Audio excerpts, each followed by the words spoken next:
This is Guardian Radio, your station for up-to-the-minute news and intelligent, interactive, and engaging conversations. 96.9 FM. The views and opinions of the hosts and guests are their own and do not necessarily reflect the views of the management and staff of Guardian Radio.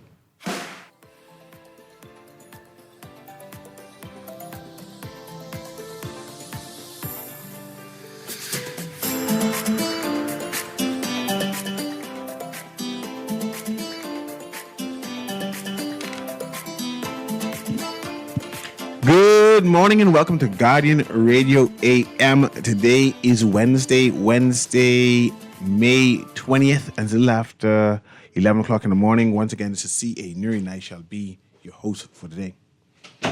Today we can talk some more politics as we move into the season, right? We are officially in the political season as June. Which day is Labor Day?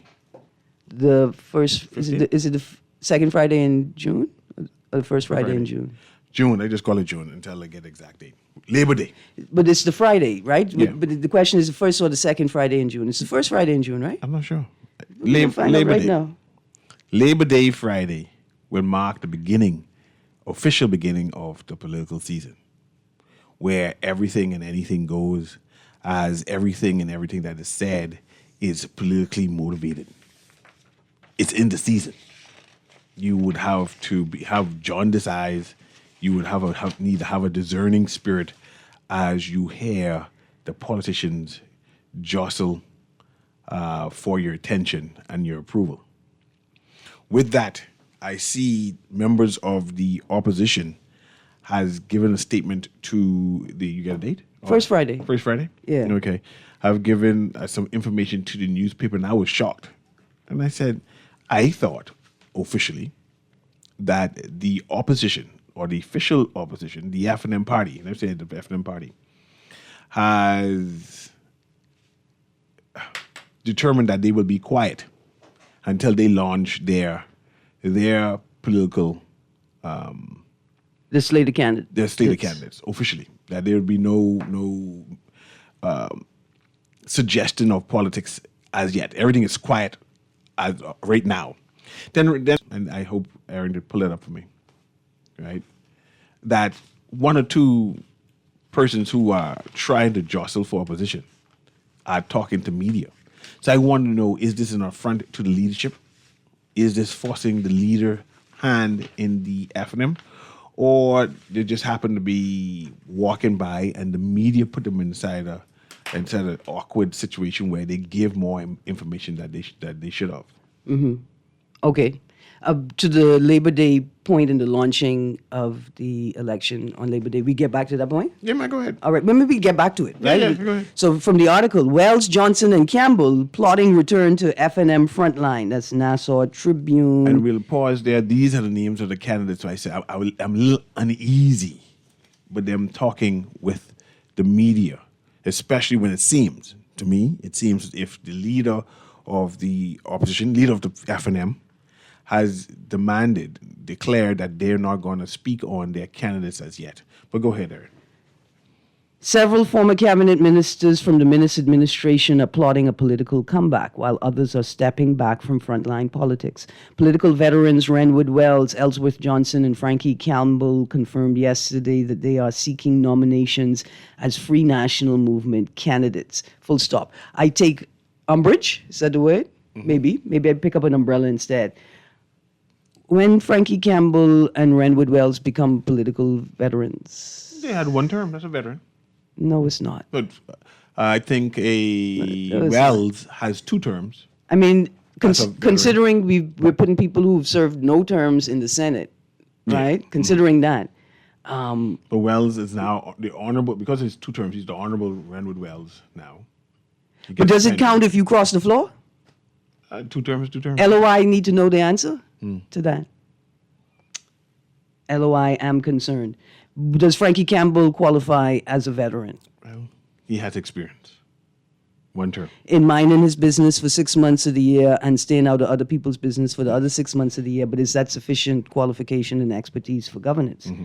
We continue in the article, Wells, Johnson, and Campbell plotting return to F&M frontline. However, Peter Turnquest, Desmond Bannister, Jeff Lloyd, and Parker Edgecombe all signaled they would not return to the electoral battlefield. Mr. Wells and Mr. Johnson aim to reclaim the Bamboo Town and Yamacraw seats they lost in the 2021 general election. Stick a pin there. The comment you made about, or I interpreted, are they speaking out of turn? Yes. Are they speaking on the turn? That's what my conversation is about today. We don't know who is interested in running for the F&M at this present time. But besides this group already here. Right. And then they telling us where. I mean, I presume that they implied or indicated clearly that they would be vying for these two seats, right? To reclaim the seats that they had before, Bamboo Town and Yamacraw. Mr. Campbell is considering a run, but in a new constituency. Not his previous Southern Shores seat. Quote, I have the full support of the F&M Association in Bamboo Town. See, that seems as if he is forcing the leader's hand. But who else say they want to reclaim Bamboo Town? Mr. Wells, right? Yeah. Renwood Wells. Say he want Bamboo Town as well. So, they're going against each other? That's what it appears. The quote is from Campbell. Quote, oh, wait, no. The quote is not from Campbell. My apologies. It just run up into that sentence. I have the full support of the F&M Association in Bamboo Town, unanimous support to be the F&M candidate in Bamboo Town, and we are going to win Bamboo Town, Mr. Wells said. The former Minister of Health supported former Prime Minister Dr. Hubert Minnis in his unsuccessful leadership run against Michael Pintard, but he does not believe that that will prevent him from getting the Bamboo Town nomination. I still think it's a type of strong hand politicking. I think you failed. Like, this is an indication. Like, you failed. If the leader said, "Hey, we're not ready to talk yet," why are you talking? Could you not have found a? It could be a strategy. Right, it could be a strategy, but like you say, what is the strategy? Are you trying to force the hand of the leader or the decision makers in the party? It reminds me of a Shane Gibson for the West End seat, where they were trying to force the leadership's hand. You know, enacted the war room without permission campaign, even though they had a favorite already. The party had a favorite already. I told you he was talking about Mike Al. That didn't happen to Mike Al. No, but I know that Gibson made overtures. But while the candidate there was still working and still saying he's going to run, and he made overtures publicly, and he did it twice. Yeah. Mike Al, and he did it in West End when the seat became vacant. He said previously, and we are referring to Mr. Wells, he said previously supporting Dr. Minnis does not conflict with unity in the F&M. Quote, the reality is that when a convention is called, any member can support any person for leadership inside the organization, he said. But once that convention is over, whoever emerges as the leader, all of the members of that party are duty-bound to support that person and move forward in a holistic way and try win the next general election, close quotes. He described his relationship with Pintard and Sands as respectful and direct. I mean, that's very direct. Quote, we all served in a cabinet together, close quotes, he said. Quote, all of us have a cordial relationship. I consider both Mike and Dwayne a friend, and we can talk to each other very bluntly, close quotes. I mean, that's a lot of words. I like words. And it's interesting how you put them together. Like you say, it seems the strategy is afoot because they're your friends. Mr. Campbell said he is ready to serve wherever the party needs him. He said he completed all candidate training and preparation. Mr. Johnson believes the Yamacraw Association supports him. Mr. Lloyd, the former South Beach MP, said he is out of politics for good. Not in this lifetime, he said. Quote, I have bowed out completely. He called for the next generation to step up. Quote, I am not interested in politics, he said. The people of South Beach were very clear in their last statement politically, and they wanted someone else, and I respect and honor that. I applaud them for that decision. He said he remains a card-carrying FNM member. Do you think the electorate, the constituents in South Beach have better heirs or like different heirs than the other constituents? 'Cause how come they could, how come they could hear, but these other boys can't hear? No, mind you, I believe they have a right to choose to run again. That's not the issue. I'm just saying that they shouldn't make any noise, any clear point that they are running until the party has decided that they're coming out. Mm-hmm. I believe they have the right to vie. Mm-hmm. They have the right to agitate, to campaign within the party for nomination. They have the right to vie for leadership. They go independent. They have the right for that. I agree with that, right? My question is, why y'all think we would like to see y'all again? What is it that you did that was so spectacular that we should have you back? I'm sure. And then you have roughly 4 years to do something else in the interim. What have you done since you lost the seat to convince people that you should be considered? We shall see soon. We shall see soon. I just don't like people bullying the leadership of any party. I don't like it when they do it in the PLP. I don't like it doing the FNM. Total lying and wait. But another thing I wanted to talk about, unless you want to delve more into that. I wanted to just talk about the Labor Day, the sort of PLP side. Go ahead. Let's talk about Labor Day. The interesting text.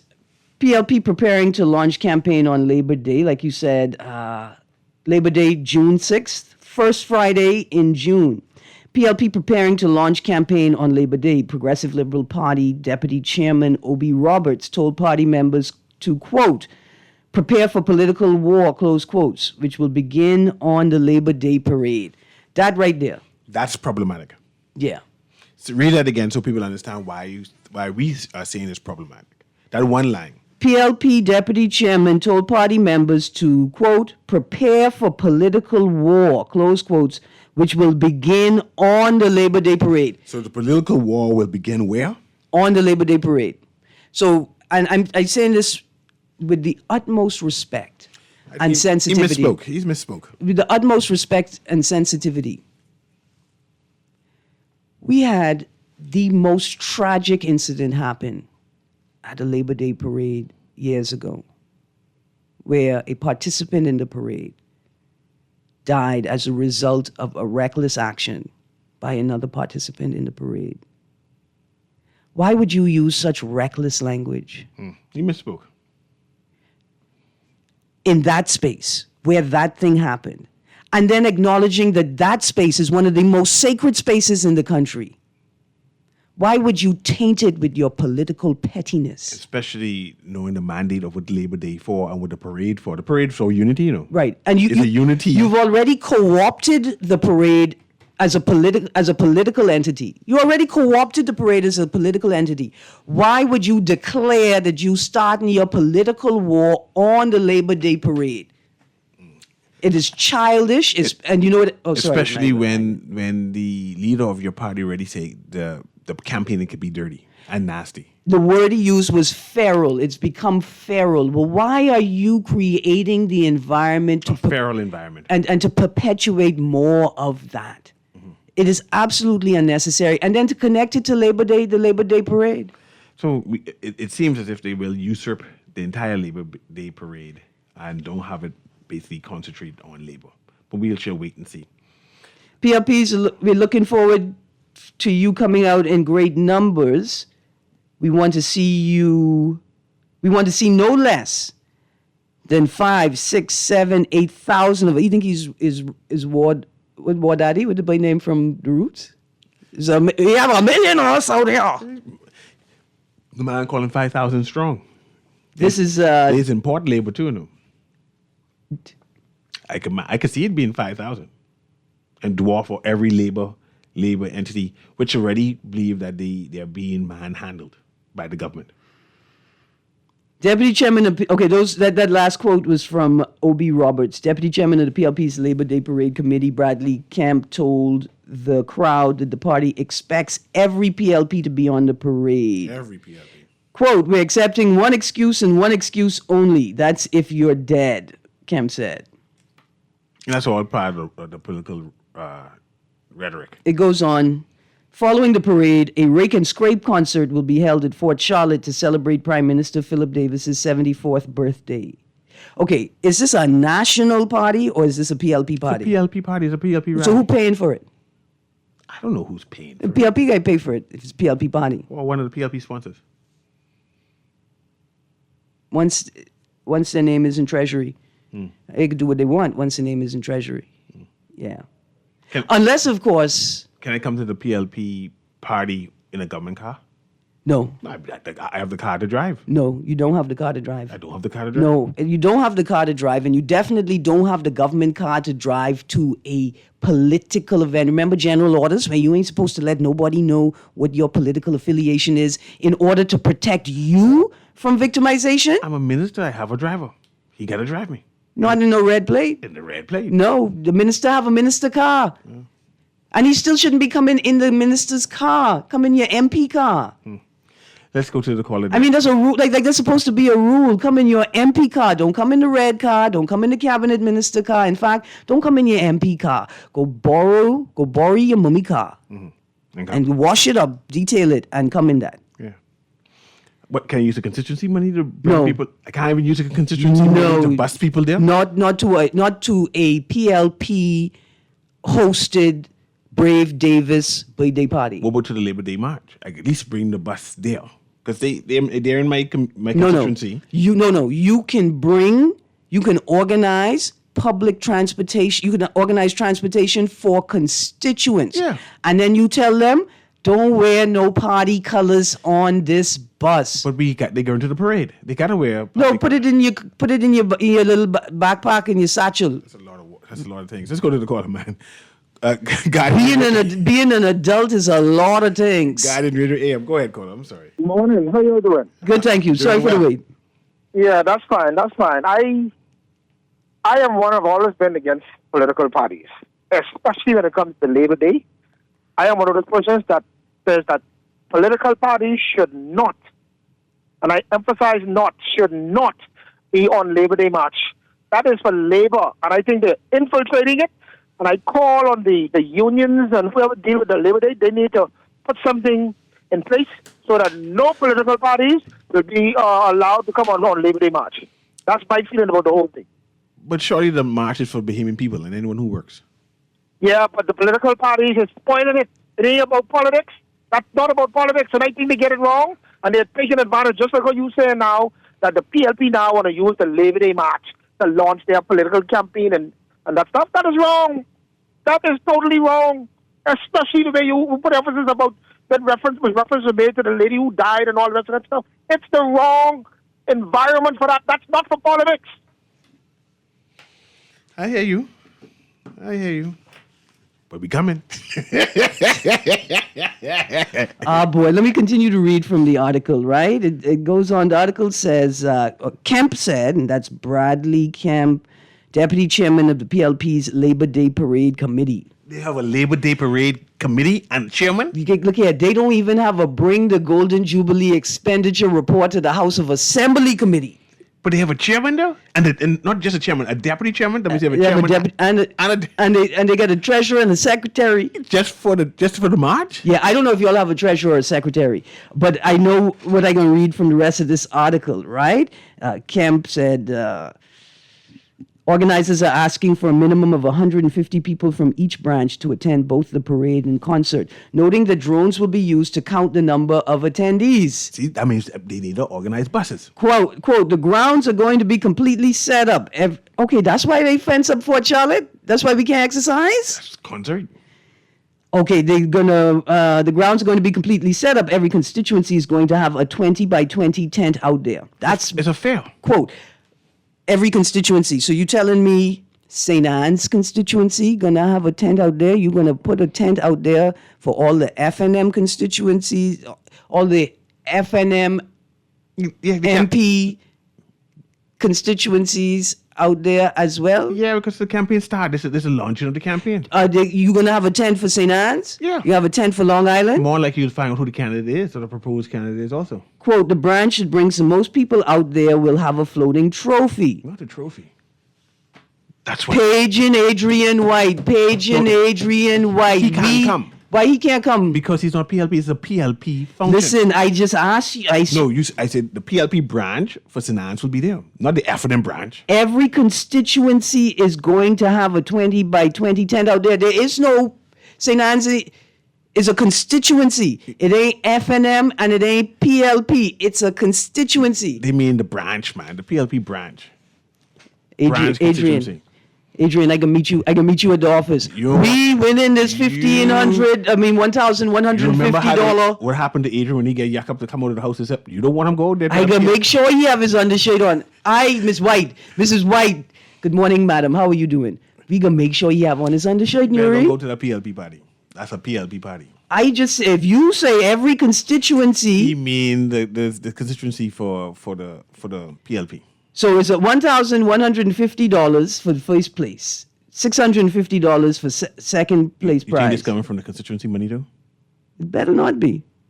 But what about the buses? Definitely the buses got essentially busing people there. Especially if it ain't for the F&M constituencies. No. You always Debbie down in mind. These people got to come. How they can get from Foxhill? The PLP is going to pay for buses out of their own pocket. But you have a whole constituency. You have a budget. I don't care how short Minky Isaac's shorts are. That boy got deep pockets. And your party, could pay for my constituent. You just say it's your party. I claim it. Any party we're having a party. Sorry, you meant that party. Yeah, any free food there? Anyone who have free food they go into. Kemp said Labor Day will be a special day for the PLP. He shared that he believes the party is on the right track to win the next general election. Quote, we are going to win 2026 on the 6th of June. See, I tell you early election. I tell you that people say early election. This boy say they win in 2026 on June 6th. He bragging with the numbers. He said, quote, we did it before. We did it in the by-election for the Honorable Perry Christie. We went and we showed them what we were good for in a by-election, and we followed up by a victory in a general election. So they're saying that after they put Kingsley Smith in what it is, West Grand Bahama. Yeah, West End and something else. I think it's West Grand Bahama and something. You saying that after y'all put him in that seat, which I think was a momentous task, because how could somebody who don't have a bank account, like, they could get a whole he has a bank account MP. now. They think they could win it on June 6th.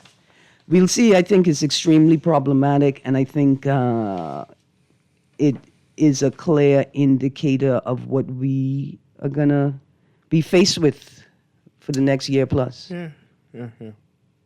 Davis tells PLP to get battle ready. Good morning, Aaron and CA. Can you invite Miss Belinda Wilson to call in and explain this Labor Day Union March, please?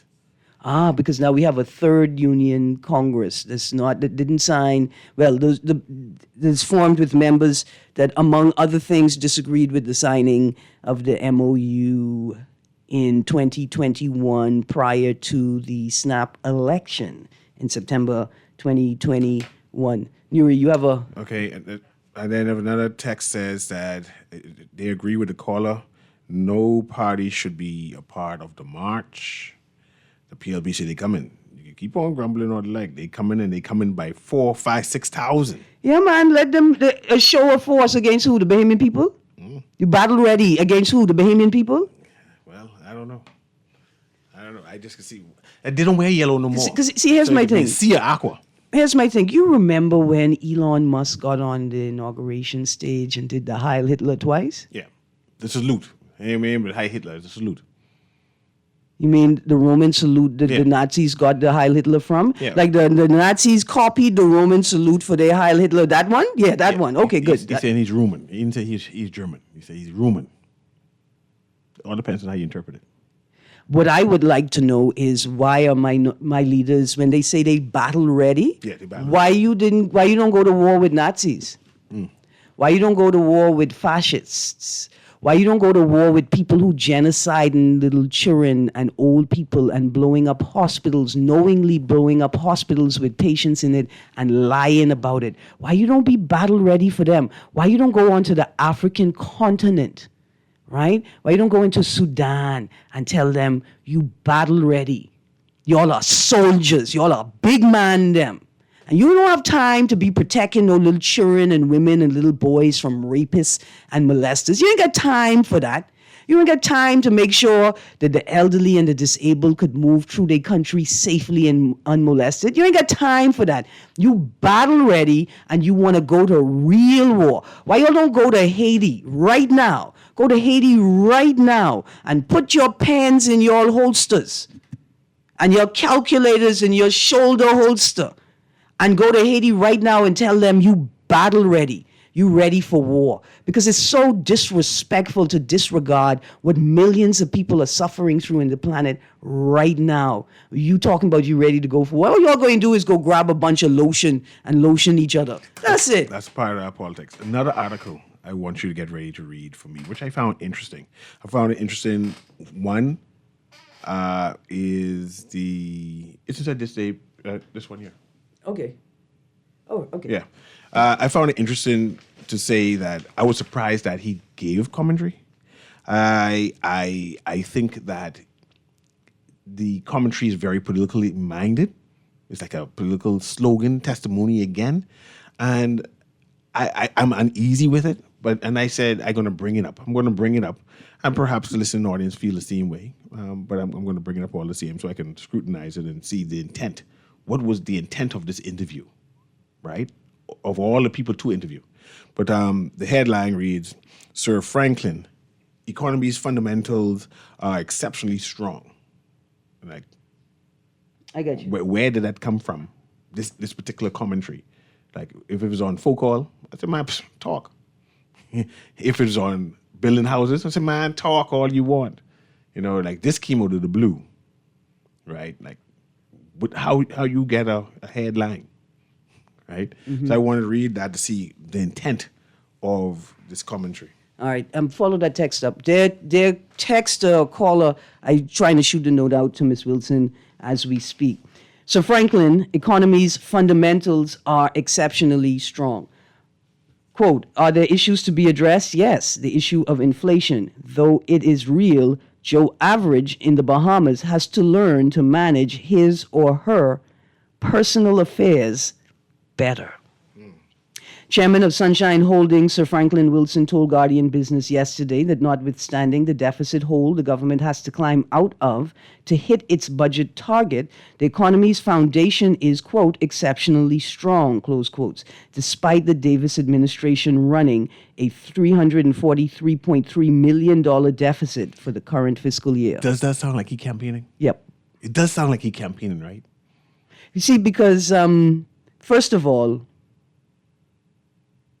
the government ain't running its economic affairs very well, is it? Like, when you say, though it is real, Joe Average in the Bahamas has to learn to manage his or her personal affairs better. By Joe Average, you mean the Bahamian government, right?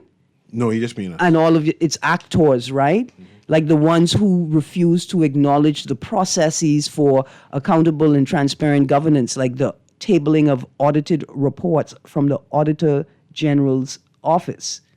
Wilson, responding to comments made by Senator Michael Halkitis, Minister of Economic Affairs, who claimed that the government will hit its budget target by attaining budget surpluses for the remainder of the 2024-2025 fiscal year, said, quote, the fact of the matter is the fundamentals of the economy are exceptionally strong. So if the minister is right or wrong on the details, that is irrelevant to me. Does it sound like he campaigning? No, that's different. That's a different type of talk.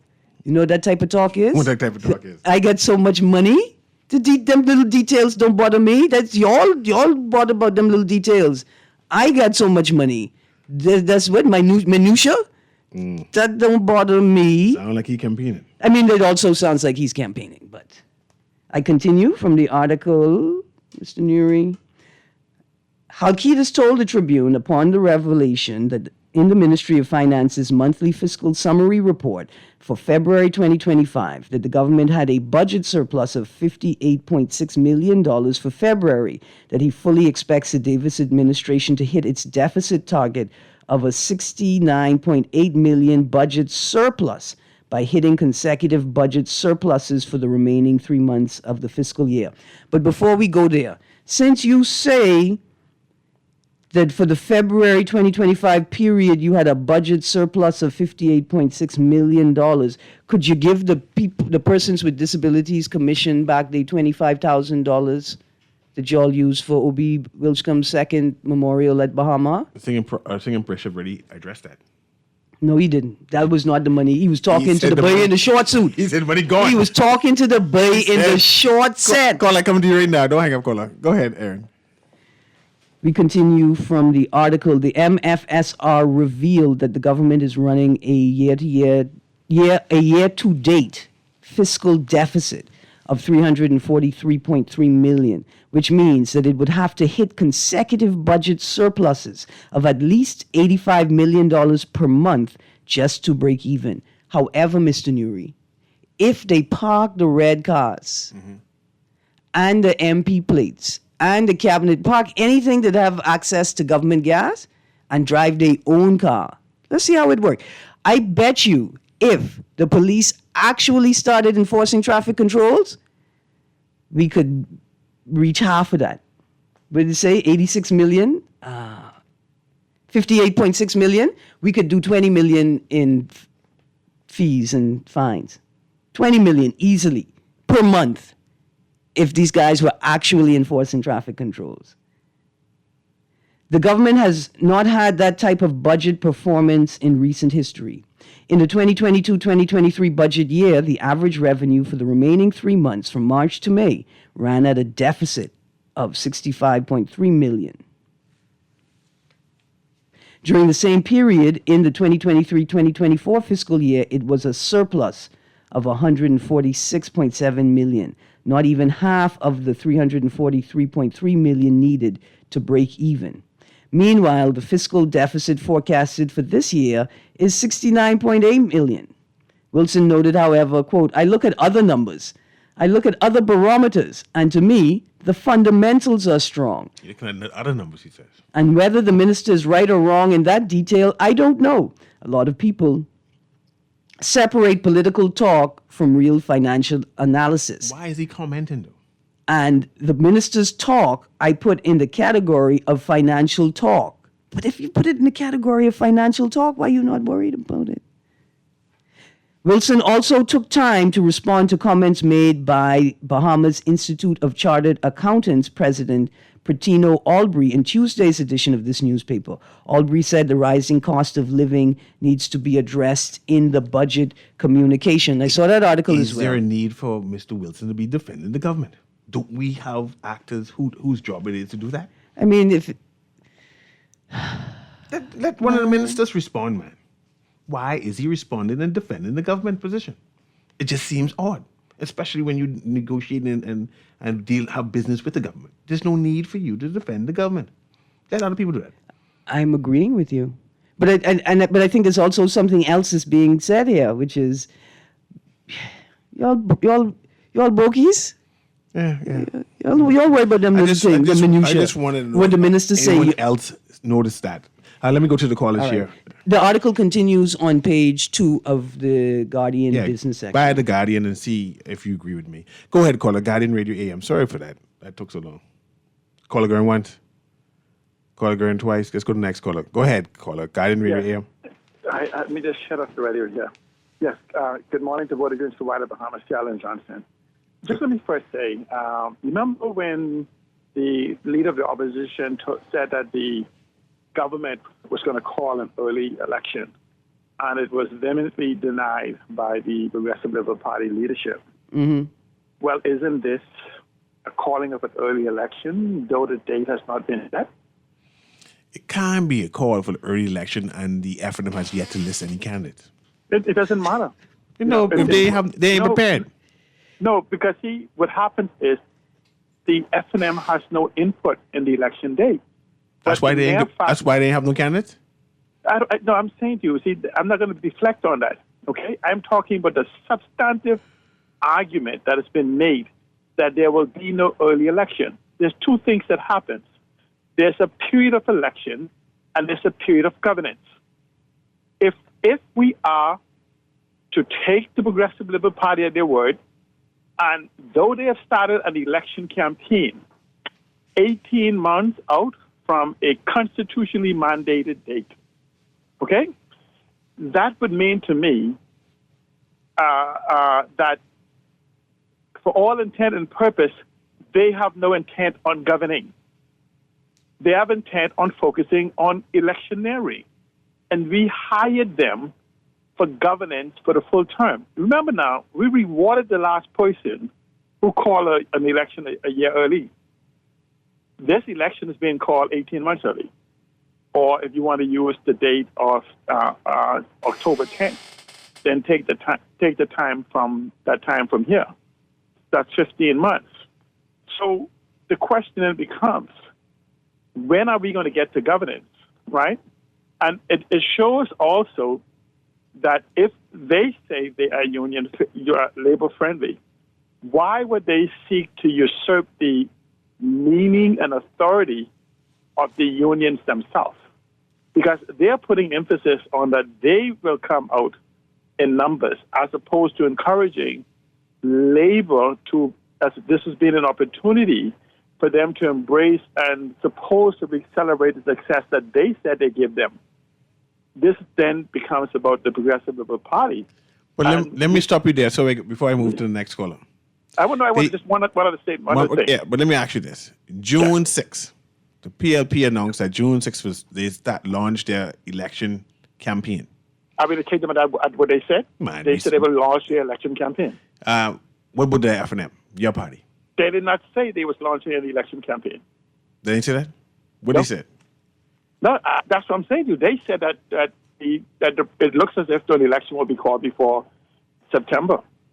Oh, okay. So if it's going to call, let's say it's going to call September, do the F&M need enough time with the candidate? The election to the leadership of the Free National Movement. I'm talking about the betrayal of governance. See, Alan, give us an answer we can call Wells. Wells like talk. But I'm saying it's of governance. But let me go to what is happening. Yes, sir. Go on. The thing. Okay, you have Sir Franklin, right? Sir Franklin is then taking the position that all's well and these things will be met. We must remember a few weeks ago, the government was bragging about the growth of the economy.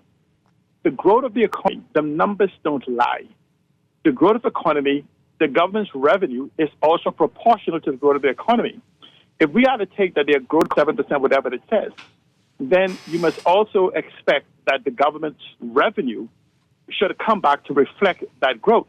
Because I think the question was asked whether that growth was the real GDP or growth or whatever, where it removes inflation away from it to show the actually real growth or whatever that is meant. See, what I'm simply saying is we've been getting a lot of marketing, but we've not gotten any information to support any position or successes that the Progressive Liberal Party's had. I know they hired all of the media, but we don't need marketing. We are a country in crisis. You know, Ms. Green, people said that the country has failed, and my position is that we're moving towards failure because we're using smoke and mirrors as to our successes than actually real benchmark in the 21st century. And this is why the Progressive Liberal Party is all about secrecy. Okay. Because data is the truth. It doesn't lie. And they must keep that away from us. Thank you. Thank you very much. I have this text, Aaron, that says, Brother Newry and Lady Green, the Labor Day parade is for workers and Bahamian citizens by law. However, the political factions is infiltrated the Workers' Day in the Bahamas. We have hurdles to overcome and save the confusion in the Bahamas. We need to follow Sir Randall Fox's beliefs for the people. This is from the mayor of Grand Bahama. Mm-hmm. He also is concerned that politicals are taking over. I think people are concerned. I even think people in the party are concerned, right? Like I think people in the party are thinking about it and they questioning it to recommend prosecution because they say ain't nobody gonna send the sleepy Uncle Joe to jail. Ain't nobody gonna